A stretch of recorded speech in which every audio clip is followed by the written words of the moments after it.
Hello, everybody, and thank you for tuning in to the Liberty Report. With us today is Daniel McAdams, our co-host. Daniel, good to see you this morning. Good morning, Dr. Paul. How are you this morning? I'm doing fine. Good, good. The books don't look good in Washington. They're overspending. And, and I gave them my 2 cents worth, and that's what they thought it was worth. They didn't listen to my 2 cents worth. But they deal in much bigger numbers. That's right. But anyway, the gimmick of student loans, that was a pretty good gimmick, for getting votes, and all the students bought into it. Naively, they buy into it and go, oh, this is almost like free stuff. Yeah. It probably someone said, they'll never actually collect it. That's exactly what happened. They're not collecting it. But people describe it correctly, that they don't like it because it's unfair. Of course, they're talking about, the bailout, but nobody complained a whole lot when they were introducing the program. Nobody remembers that precise moment that the student loan was set up. That's way back because everybody liked that. The parents liked it. The students can borrow money and all this. But now, they're complaining because it looks like they're going to have to pay. The bill has come due, and some people think you can get away with it, but no. The money is churned out there, and it's created, and it's astounding how much it's. They've already, I think it's $1.7 trillion that they've written off on this, but now they're going into millions more, even another trillion here. And they don't even know how to work out. But the people who are most unhappy, and so it isn't they're unhappy they violated the Constitution and somebody got some benefits, but it is unfair on the surface. The people who feel most abused are the ones who did take the loan, and they did have a sense of responsibility, and they've been paying and working hard and paid the thing off, and now they're going to have to suffer from the burden of the debt on the people that didn't do it.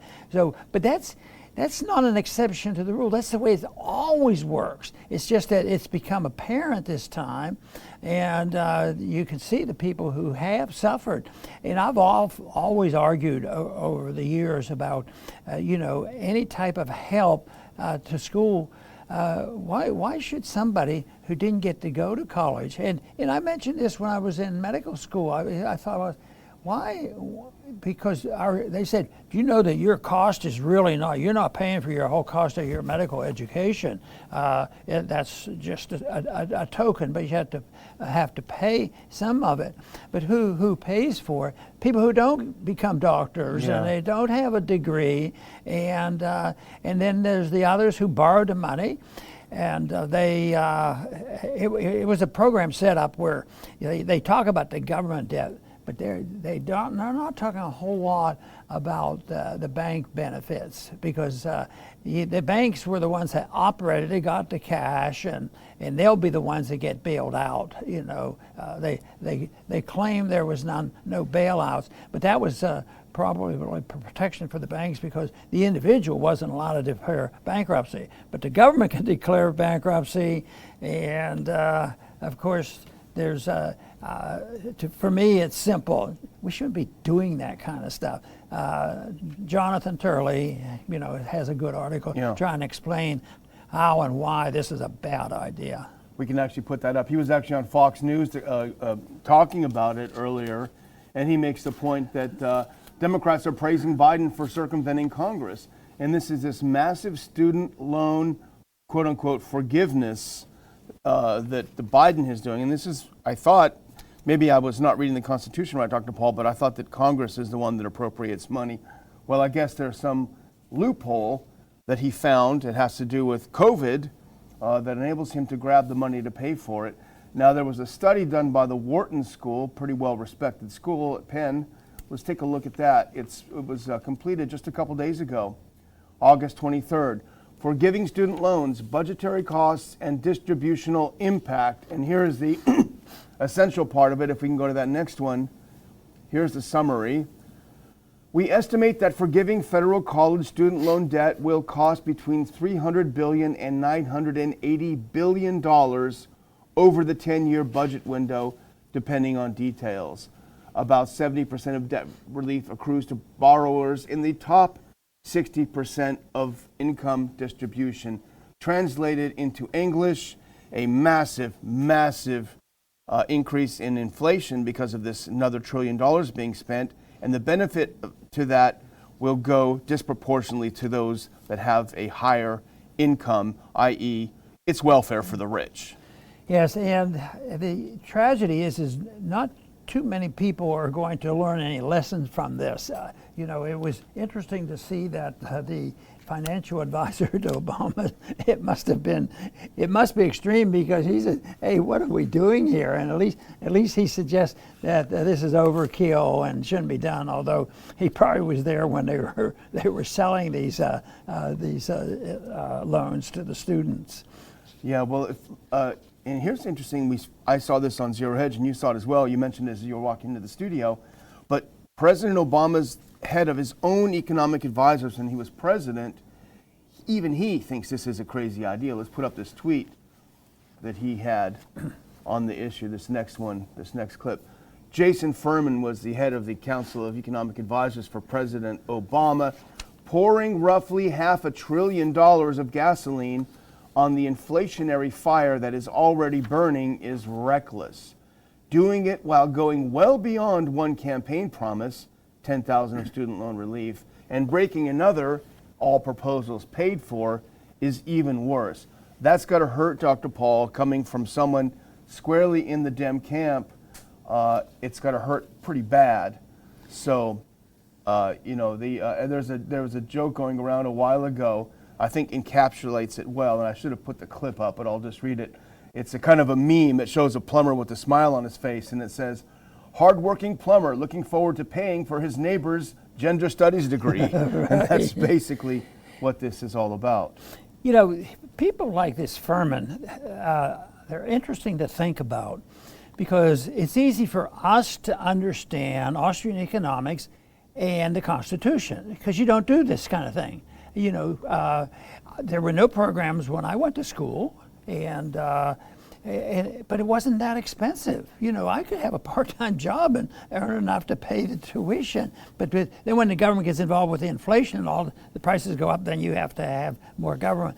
But our position is very simple. But then the position of so many, not Furman. Furman is somewhere floating back and forth. Uh-huh. The others say, deficits don't matter. Yeah. Don't sweat it. If the Congress won't pass it, I'll sign an executive order. Yeah. And all that. And I was just think of how many executive orders were issued over coronavirus. Yeah. They didn't go to the Congress for this.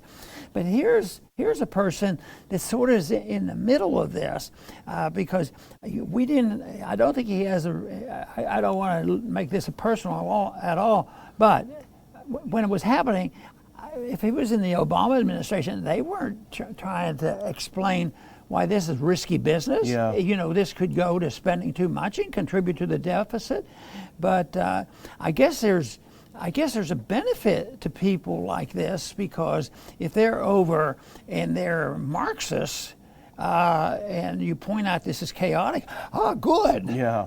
This guy obviously probably is not a Marxist. I mean, he's starting to talk like common sense, and I think it fascinates me on how they come to this, because it's so easy to understand a dedicated Marxist, and it's so easy for me to understand somebody dedicated to freedom. Yeah. And those are goals. But the Furmans of the world are out there, and that allows things to get started. That's why I think we have to be cautious, is they're credible, and they say, well, this is just a little loan for the people who really need it. Yeah. This is just a little income tax for the people who have a lot of money.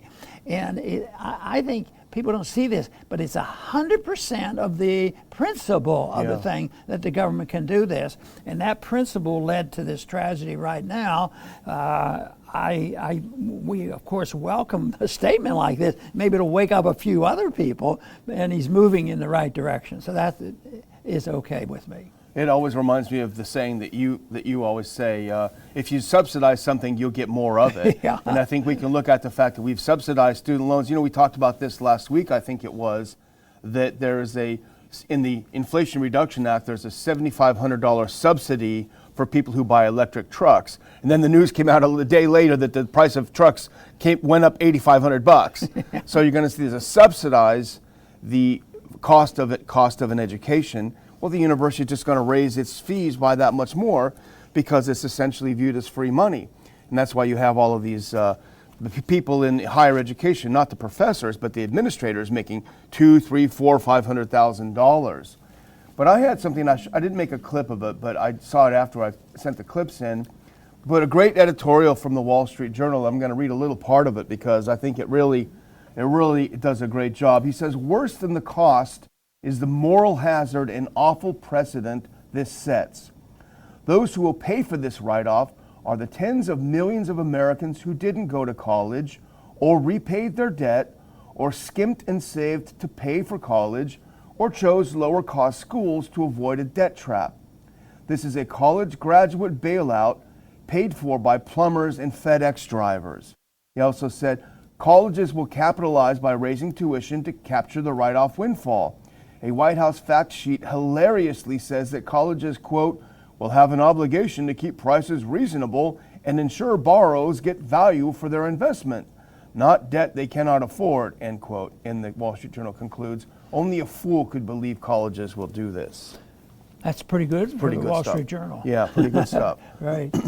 So, anyway, we have another subject, unless you have another point to make. No, on I this. think we'll keep watching this. It's in the news. Everyone's talking about it today, and it's going to be. You're not going to see a lot of Republicans because they also want to be Santa Claus, right? Of course, and we've done some programs, and I've done some with Chris on this, trying to call attention to this, but I guess this announcement by the president and the numbers coming out finally got the attention of even professors at Harvard University to come out and say, hey, maybe this is an important subject. So it's all part of the announcement that this country is bankrupt. That's part of the financial bankruptcy, but we still have the moral bankruptcy, which is probably a bigger challenge than the financial bankruptcy. Yeah. And yet they're the same because money is a moral issue too. It's the immorality of the fraud and the counterfeiting of money. So it's all about the same. But I have something. We've been looking at Syria, actually. We can put on that next clip.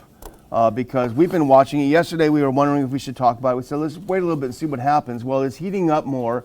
3 U.S. service members suffer minor injuries in Syria rocket attacks. What happened is a few days ago, the U.S. bombed some militias in Syria that the U.S. claims are, quote, Iran-backed. And there was a retaliation by some of those militias against some U.S. troops who are occupying Syria illegally, of course. Not that we wish harm on any service member, but their commanders who send them there, it's a different story. But so now we're looking at tit for tat, and the U.S. will retaliate again.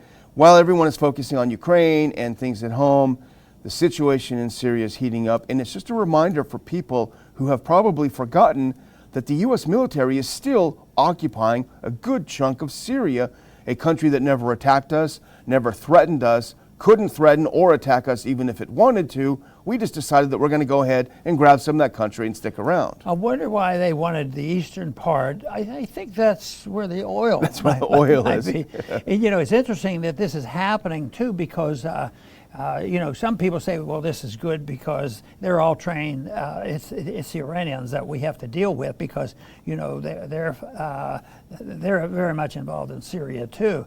At the same time, Iran is denying all this, and you wonder. And there may be a reason for that because they might be more cautious right now and not looking for a total elimination once again of the negotiations going on with the treaties and opening up where they can sell oil again.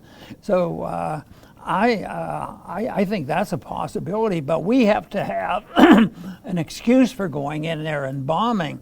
But I was looking at all the reports today, and I didn't see one report of the mention of oil. Yeah, you know, yeah, you and don't see it that's a much. lot of oil. And we just have declared that we own it. It's ours. And that wasn't Biden that happened under. You Yeah, know. that was, yeah. Well, one of the things that was bombed by this group was the Conoco oil fields, which are working there. But you know, the funny thing is the U.S. likes to talk about the international rules-based order whenever it's talking about a country that's in the crosshairs of Washington. But what part of the international rules-based order allows the U.S. to go into Syria, occupy part of the country, steal its oil, steal its grain, and kill its people with bombs? You know, there were some civilians killed in these bombings. It's just the hypocrisy is not missed by the rest of the world. It's only that Americans, unfortunately, shrink from criticizing their government even when it's doing the wrong thing. Well, here's a good little clip from Dave DeCamp, I think, at antiwar.com, and he makes a point that you just made, and I think it's an important one. He said the airstrikes against an alleged Iran-linked group came as the U.S. and Iran appear close to a deal to revive the nuclear deal, known as the JCPOA. Colin Kahl, the Undersecretary of Defense for Policy, said Wednesday that the strikes show how the U.S. will launch attacks against such groups regardless of the status of the JCPOA. And I think this goes with the pattern of things that we've been seeing, the supposed threats against Bolton, the use of the attack against Salman Rushdie, terrible attack, but the use of that to blame Iran, and now we're seeing this.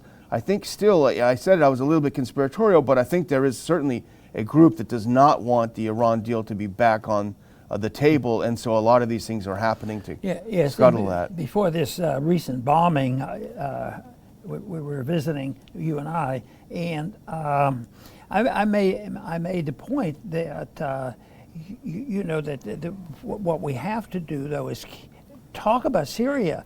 And yet Syria wasn't up on the list. It's getting higher on that because I wrote a little note to myself, lest we forget there's a war going on over there. And it becomes quiescent. So now, and they haven't given up. I mean, we're looking to send more and more weapons into Ukraine. Nobody's given up. So we have to keep that going. So we more or less have two mini wars going right now. Both of them could explode at any moment, but it's really a shame because people don't look at it other than it's a power struggle. Yeah. That's probably the most important thing, and that is oil and the profits.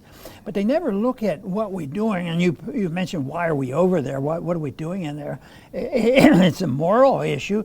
Do we have the moral authority to go in when Americans aren't being attacked? They're not a threat to us. And of course, we know exactly why we're there.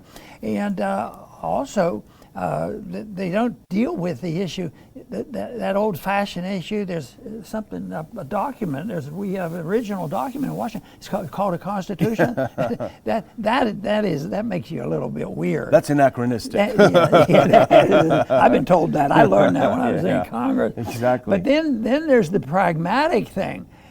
Some of this stuff just doesn't work. And that's usually when they wake up more people. Like, they finally had to recognize that it wasn't working in Afghanistan. 20 years we've done that. Yeah, but we don't want any of those people we killed or the people that died on our side. We don't want them to have died in vain. Yeah. This is an honorable thing that we're doing. So all these arguments seem so clear cut. Yeah. And the first one is, authority, moral authority to do this. Who's to correct the infractions in Iran or Syria or any place? And one point that on a few occasions when I was in Washington, I'd make that point. I said, you do know that we have a few problems here. Don't you think our responsibility is here? And they usually acknowledge it politely, but it was also one they don't have an answer for because they know it's bad. It's sometimes when we're spending, money overseas, and the other argument is we spend our money worrying about the borders in Ukraine. Yeah. At the same time, the borders are a bit chaotic in this country. People know that. Well, people say, well, hang on, those are Iran-linked groups. Well, so what? They were invited in there by Syria. Syria has, the authority as a sovereign state to ally itself with anyone. It invited the Russians in to fight against ISIS, and the Russians did. It's really none of our business as long as they don't start bothering us. But Dr. Paul, our next to last piece of the day should reassure us that our law enforcement officers have the right priorities. Let's put on this next clip. This is from Matt Agaris via the Free Thought Project, which we saw on Zero Hedge. Cops shut down 8-year-old girl's lemonade stand to protect society from unlicensed lemonade.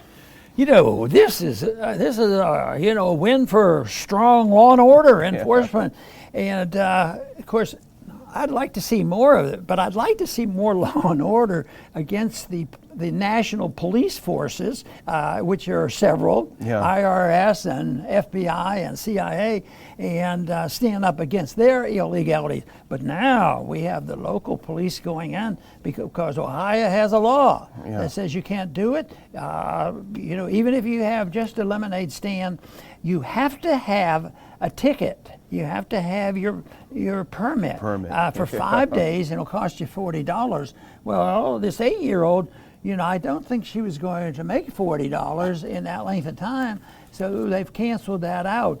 And traditionally, I bet you can look back throughout our whole history when we didn't even have this attitude where children had jobs, even before there were laws. Now it's, that's child labor, child labor. The kids are out there needing to work.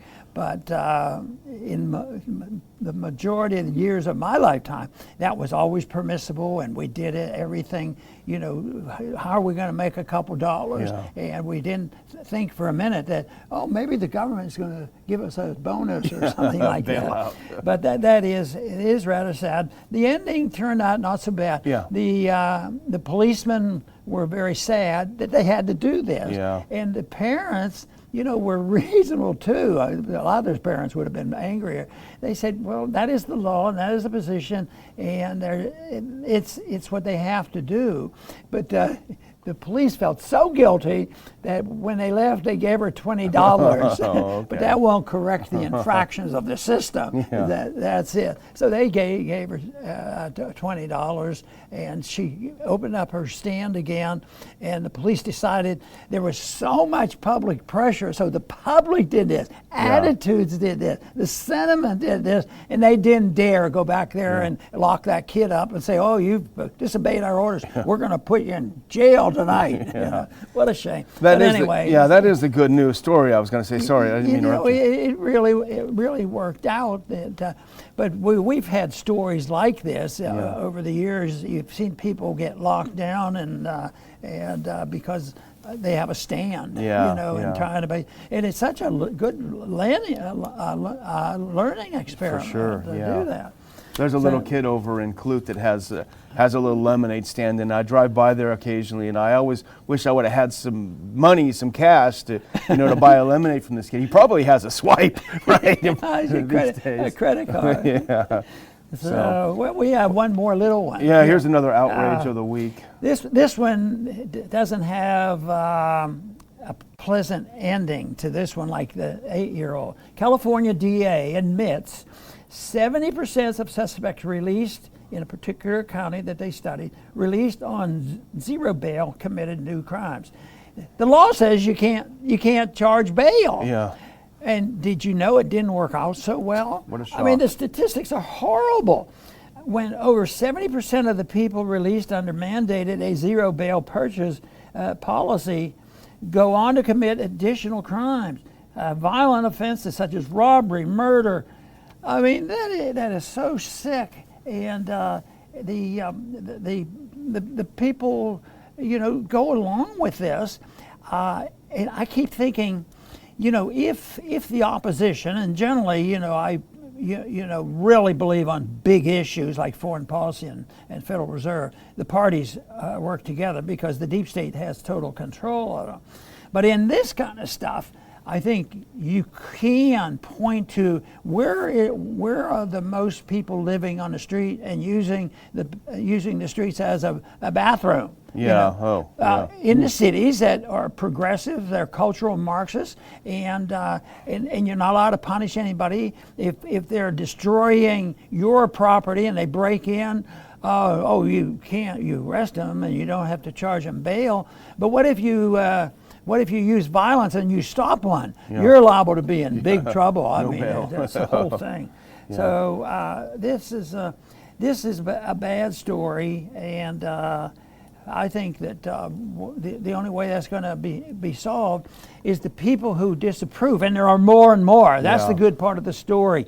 This probably will wake up more and more people, just as the lockdown did with coronavirus. Yeah. And that wasn't the only reason it shifted, but that sure helped shift the attitude. And now people, what is good is they spilled over, that parents are looking, looking even at the curriculum. Yeah. Oh, yeah. And all of a sudden, and boy, now the proponents of all this say, oh, they're book burners, they're evil people, they're not letting us put all our trash in there and all our propaganda, so they're the book burners. Well, parents happen to be the taxpayers, and of course that's the argument for separation of school and state, because I don't think it was ever meant by the Constitution that you would have the Department of Education dictating curricula.